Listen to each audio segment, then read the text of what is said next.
Всем привет! Сегодня будет небольшой ролик про первое ТО Шкоды. У меня получается 10 500 примерно километров пробег. Поэтому приятного просмотра. Расскажу, что поменяли в рамках ТО, что еще сделали по гарантии дополнительно. И себе еще небольшой купил доп. К Шкоде тоже покажу. Погнали!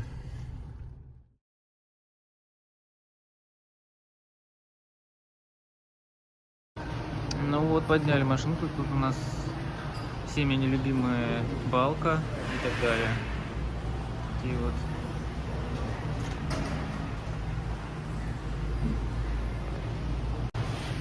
Volkswagen Made in Russia. КамАЗ сливается.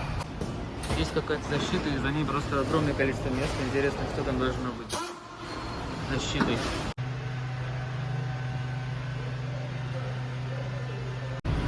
Также в рамках первого ТО меняют салонный фильтр. 10 тысяч пробега. Такой грязный. Короче, по регламенту фильтр продувает, но в итоге я решил поменять, потому что он выглядит вот так.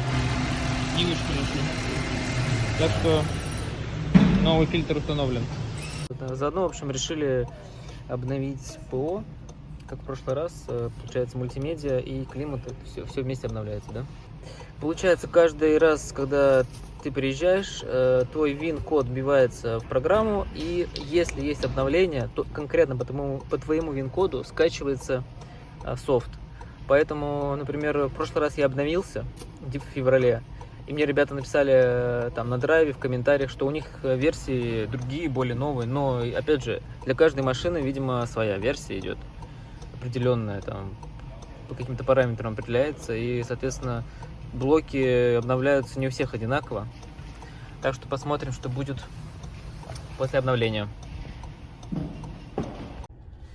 Так, ну, в общем, свежая версия 13.16 у меня на сегодняшний момент.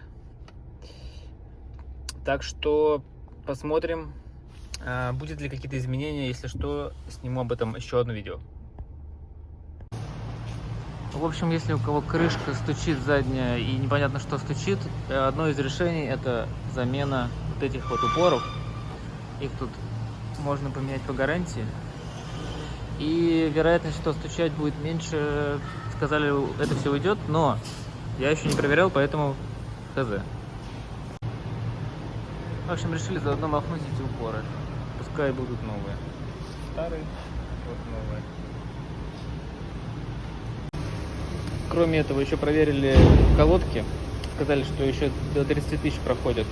Давление везде 2,3 поставили в шинах. Что еще сделали? Смазали все петли, все ручки там. Короче, все места, которые надо смазать. Приобрел держатель, как был на тест-драйве. Здесь, получается, он состоит из двух частей. Сюда можно взять, например, вешалку или там еще что-то. Вот так он выглядит. Здесь просто втыкается сюда. Я думаю, что это будет удобно. После обновления появилась новая анимация, новые кнопки климата. Теперь они выглядят так. Включить его по-прежнему нужно малюсенькую кнопочку, вот эту, что ли, нажать. Ребят, ну побольше сделайте ее, ну хоть 2 раза. Здесь что-то все стало очень странно. Такие огромные отступы. Ну, вот непонятно, стало лучше или нет. Пока не успел к этому привыкнуть. Кто-то из комментариев советовал включить авто. Но я не включаю авто, потому что он дует всегда каким-то нереальным потоком воздуха. Просто ветер у меня в машине. Поэтому я не включаю авто, я включаю просто вот так вот. На одно деление. Мне этого достаточно. Кстати, старушки, на заметку. Вот включаешь лимитер на 50, допустим, километров в час, не можешь больше разгоняться, но тут тебе надо кого-то резко обогнать. И ты можешь поражать педаль в пол, и она этот лимитер превысит. Вот сейчас сделаю. Оп, и погнали. Классно? Кто не знал, ставьте лайк. Потом он вернется на тот же уровень сам. По скрипам, что хотел сказать. В целом, салон вообще не скрипучий, да? Можно сделать, конечно, такие вот движения, и пластик если на него нажимать, скрипит. Но я не вижу нигде, чтобы он скрипел во время движения.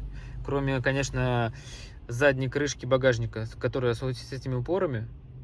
Вот. В салоне скрип самостоятельно ниоткуда не появляется. Можно ездить по кочкам, можно ездить по любой поверхности, вот пока за 10 тысяч км. Вот эти все штуки, они прям плотно сделаны. То есть здесь ничего не происходит. Какого-то дребезжания.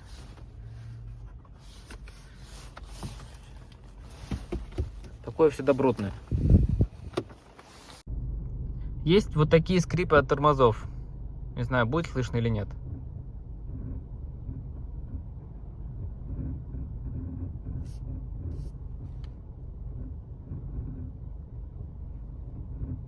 Вот еду по брусчатке и какие-то скрипы хочу услышать.